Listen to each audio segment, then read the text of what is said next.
Coming up next on the voice of Alabama politics, Birmingham proud.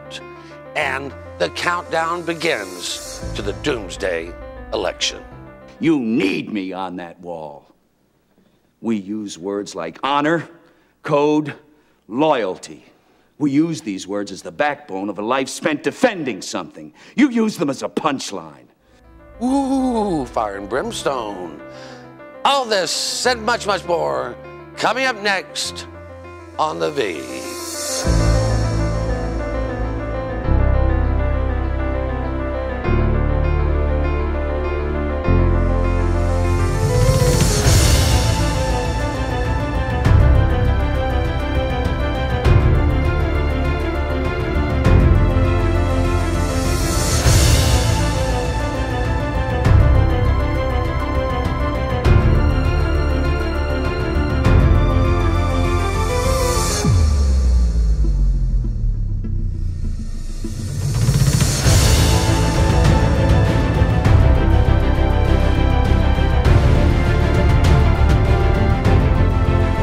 Welcome to the voice of Alabama politics, where we tackle the tough issues so you have the hard facts.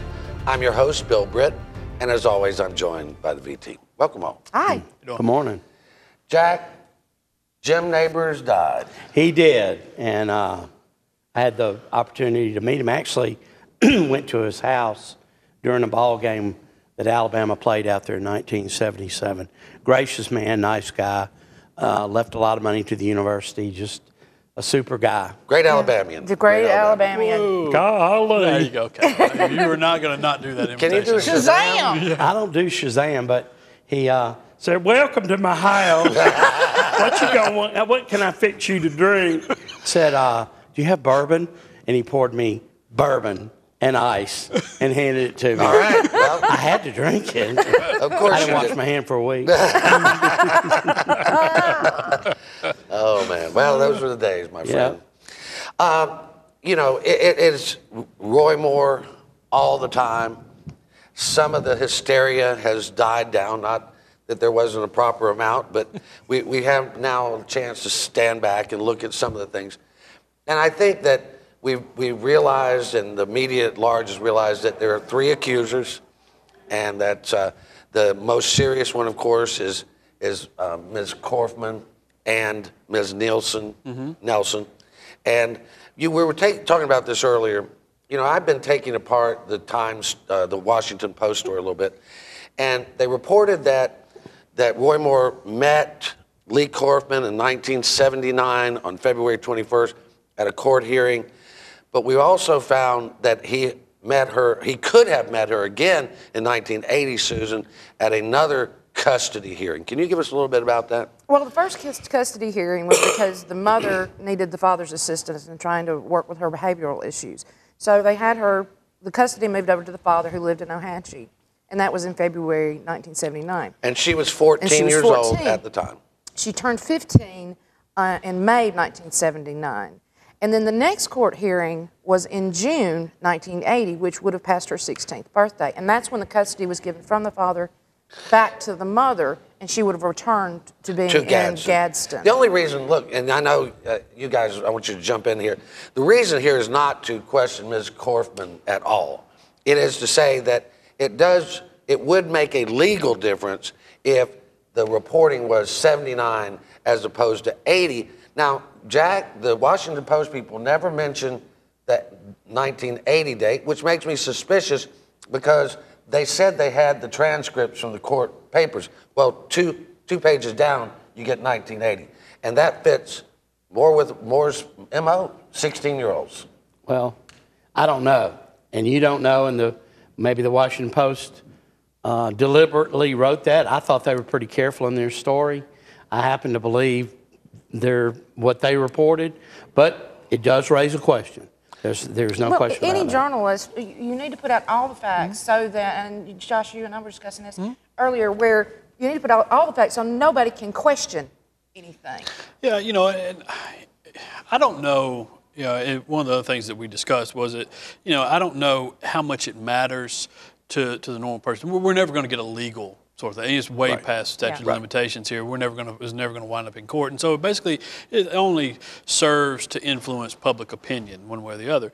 And I don't know how much it helps Roy Moore to say that she was 16 and not 14 in the eyes of most people in the public. I think they still think that it's kind of a little bit of a creeper situation. It is creepy. And and here's the problem that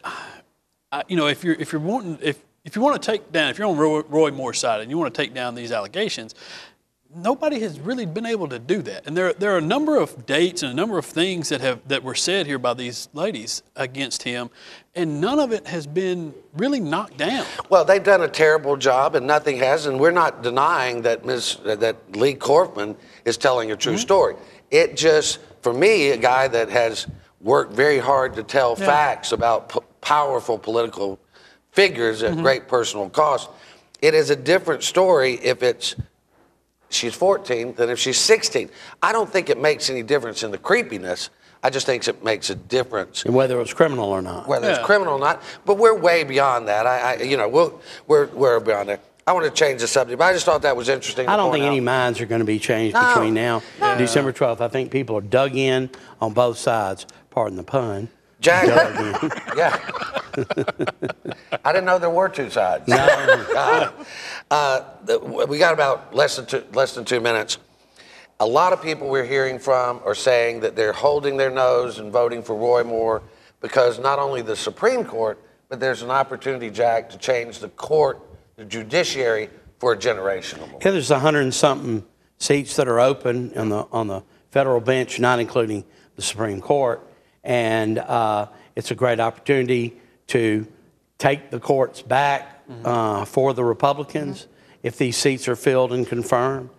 So that's a legitimate. And I've talked to a lot of people that don't like Roy Moore, but they say the future of the courts and Trump's agenda will be thwarted if we send Doug Jones. And that's one of the basic principles of this Republican Party is they think long. They don't think short term. They think long term, and that's not a bad thing. Well, they're going to have. They need to think short term if they're going to get 100 and something people confirmed because they're moving really slowly with this. It's glacial. And the midterms are coming up, and I don't think they're going to do very well. Well, they want to get it done by January of 19, I guess, is when they're looking.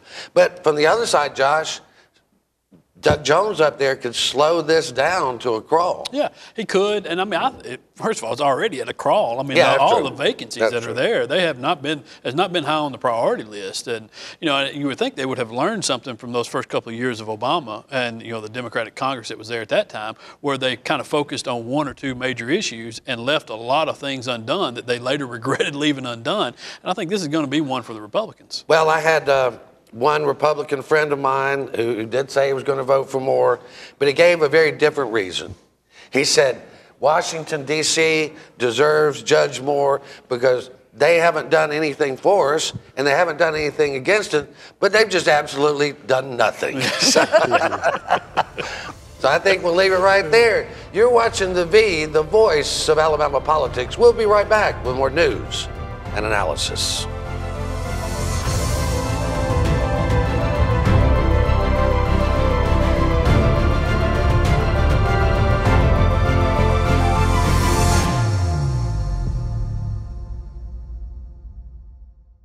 I'm John Merrill. As your Secretary of State, I want to encourage each and every eligible U.S. citizen that's a resident of Alabama to be registered to vote and to obtain a government-issued ID. It's important for your information to be updated as well. Please contact your local board of registrars or download the mobile app at Vote for Alabama so you'll be prepared to vote on December the 12th. We'll see you at the poll. Lawson's Aesthetics and Med Spa is a one-of-a-kind medical spa offering a portfolio of rejuvenation services and advanced technologies to enable you to feel younger and look fabulous without the need for invasive surgery. Owned and operated by licensed physician Dr. Heather Lawson, the Lawson's Aesthetics and Med Spa offers advanced therapies for women and men to revitalize body and mind. Discover what you and Lawson's Aesthetics and Med Spa can accomplish together. It's your life. Live well, live strong, and live beautiful. The Energy Institute of Alabama promotes reliable, affordable, and clean energy to help grow our economy, create high-paying jobs, and build public support for Alabama's energy industry. Access to clean, affordable energy continues to be an issue of vital importance in the halls of government and around the kitchen tables across our nation. The Energy Institute of Alabama is the best source of energy industry information and how it affects households across the state, from convenient energy production to alternative fuels to solar power and beyond.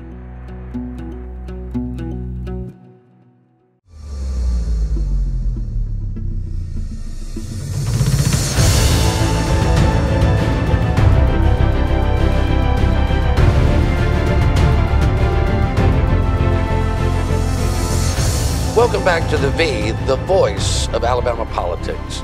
Josh, the polls have had Doug Jones up, they've had them tied, and now it looks like Moore is back up again. What are you thinking? Do we really know what we're seeing here or not? You know, I don't know. I think that there are reasons to doubt all of them. You know, at times you don't know how honest people were being.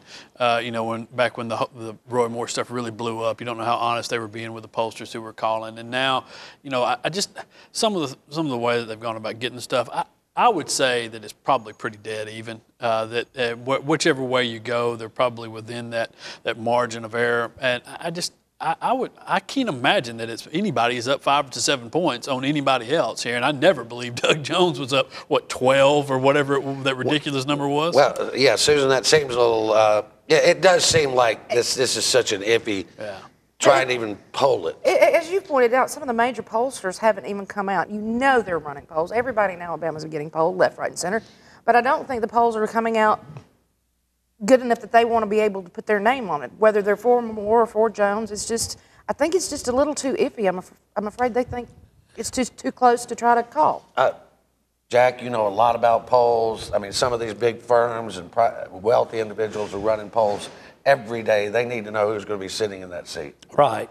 We're just not being told because the people that hired the pollster don't like the results of what the poll says.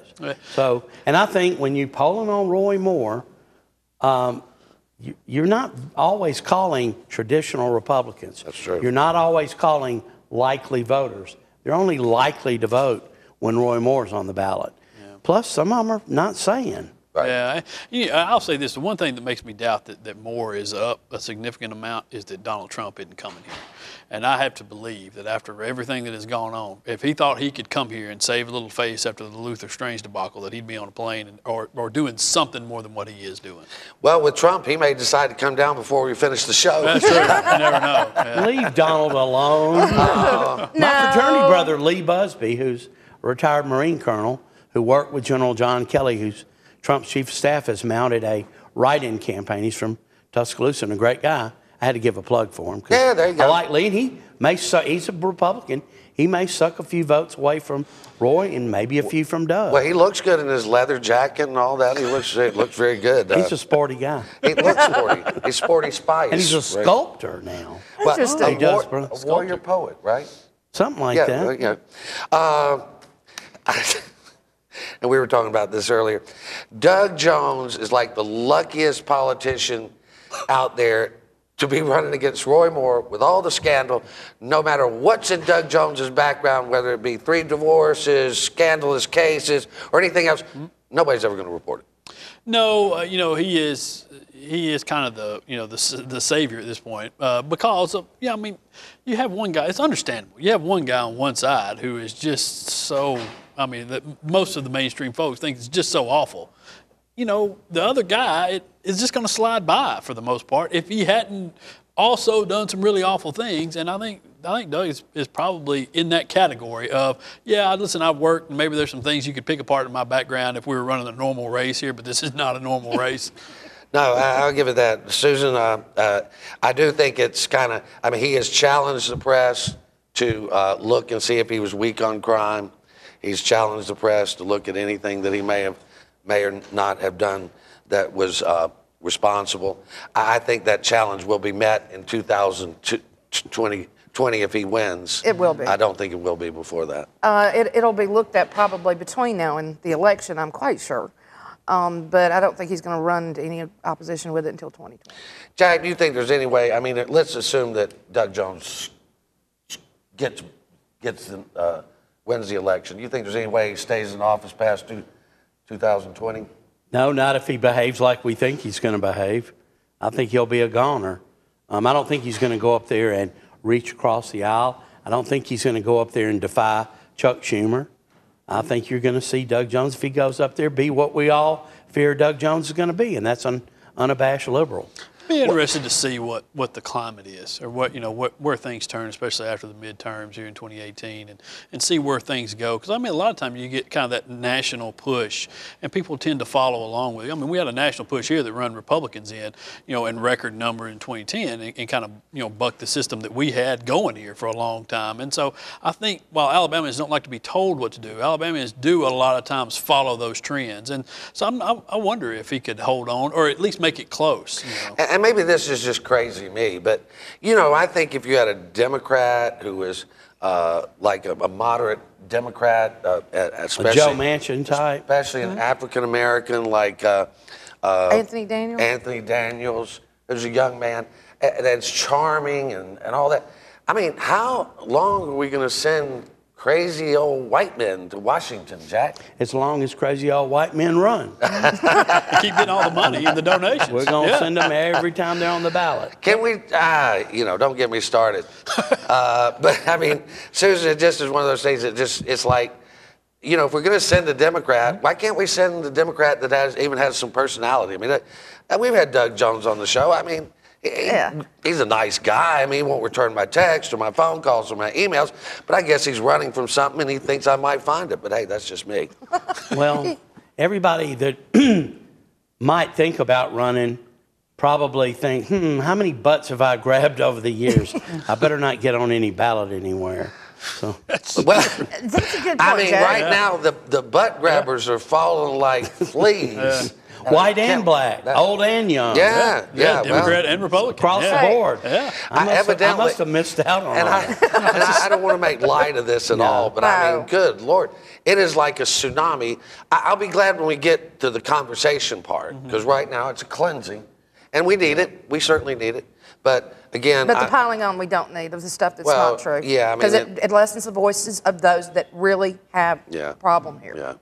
Well, if Roy Moore grabs your butt, scars you for life, I mean, I've got a couple of guys in Atala that are willing to testify against him when he played on the football team. You are joking. Yes. Okay.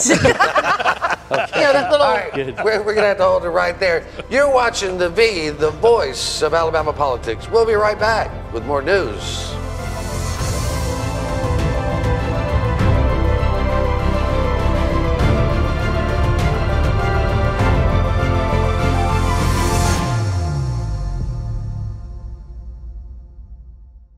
I'm State Senator Tom Watley, and I'm proud of the work we've accomplished this past year in Montgomery, bringing quality jobs to places right here in Alabama. We've recruited businesses and jobs to Lee, Russell, and Tallapoosa counties, expand and hire locally. But there's more work to be done right here at home. That's why I'm running for re-election to the Alabama State Senate. I look forward to working with our communities to create more jobs, train our local workforce, raise wages, and increase the overall quality of life right here in the heart of Dixie. It has been an honor to work for you, and I'm looking forward to tackling our next set of challenges together.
to be the voice of Alabama politics.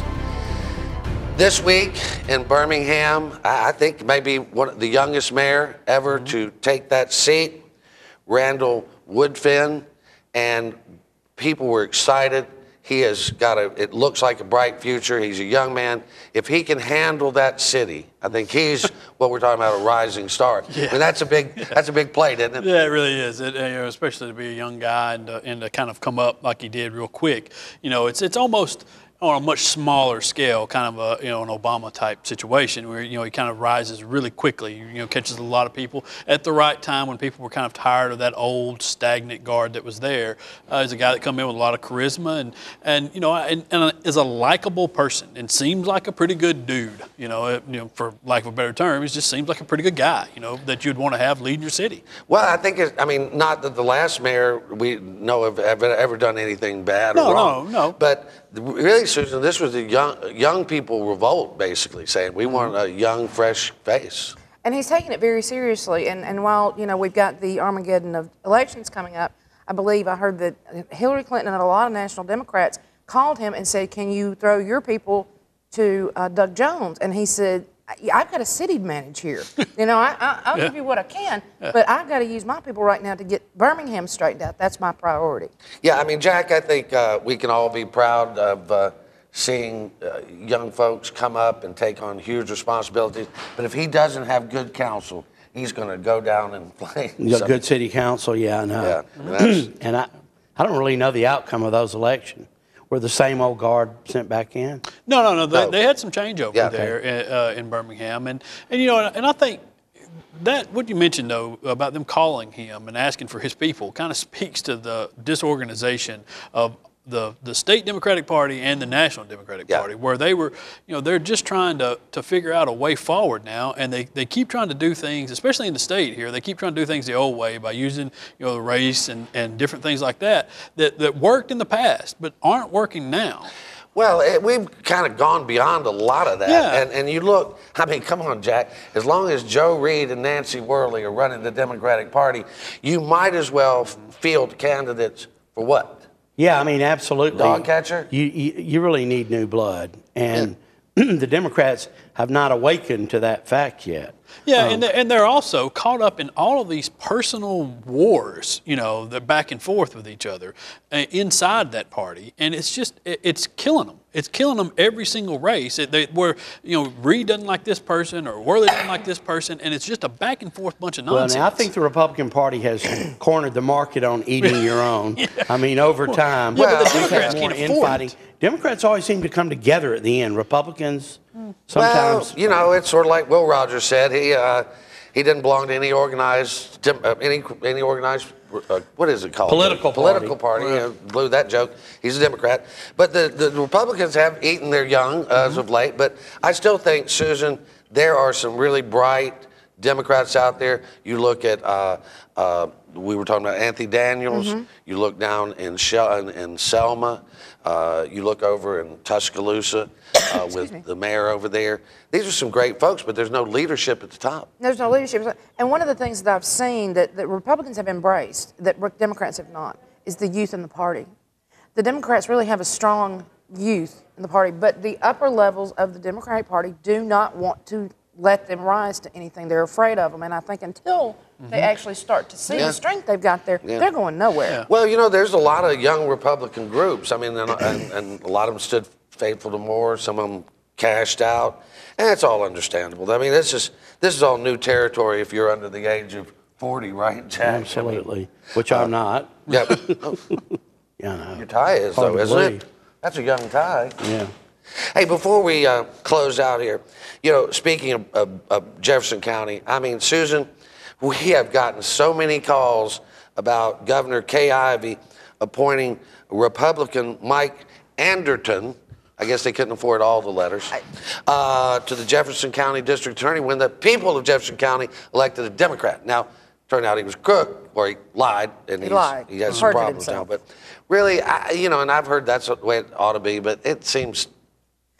she has to stick by the party lines, and I understand that, but the people did elect a Democrat.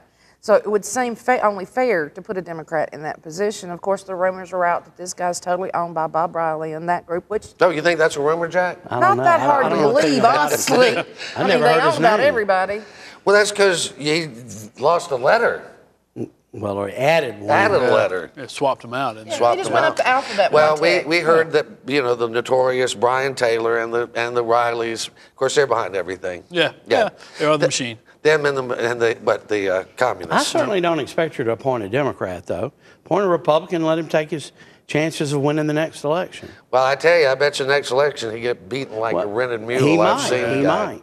Yeah, but then Kay Ivey can always say to the Republican base, I tried. She did. Yeah. All right, well, in Alabama, trying is enough because, I mean, we don't expect anybody to actually do anything. Yeah. Well, Bentley appointed a Democrat in Montgomery County, didn't he? James Anderson? I did. Yeah. So, you know, it's not unprecedented. Bentley was a Democrat. And wasn't it Yoda that says no try, just do? Yeah. All right, predictions for the Moore Jones race. What do you think, Jack? I think it's going to be hard to beat Roy Moore in view of the fact that the rumors have died down. And I've talked to several Republicans who I wouldn't think would be for Moore, but it's all over the Trump needs help issue. Josh, what are you thinking? I think Doug Jones wins this. I think there'll be something else that happens between now and then. Are you sitting on knowledge? No, I'm not saying it's just a complete speculation. I think that there'll be something else that comes out. If you look at the history of this Roy Moore campaign, it's been such a dumpster fire that I don't think they can hold it together for 2 full weeks. Susan, what's your thoughts on it? I think it's going to be very close. I think in the end, ultimately, Roy Moore will win. I noticed we were talking about this week how the national, we're not going to seat him and all that has settled down. So I don't know if they're just trying to accept the fact that they may get Roy Moore after all. Well, you know, someone said that Luther Strange should mount a write-in campaign. I was on television the other day and I said that Luther Strange had about as much chance winning. No, I said that my dog Lucy had a better chance of winning the U.S. Senate race than Luther Strange. And so Lucy has mounted a campaign. Lucy Britt, loyal, smart, and will lick any opponent. All right, you've been watching The V, the voice of Alabama politics. You watch us because we watch them.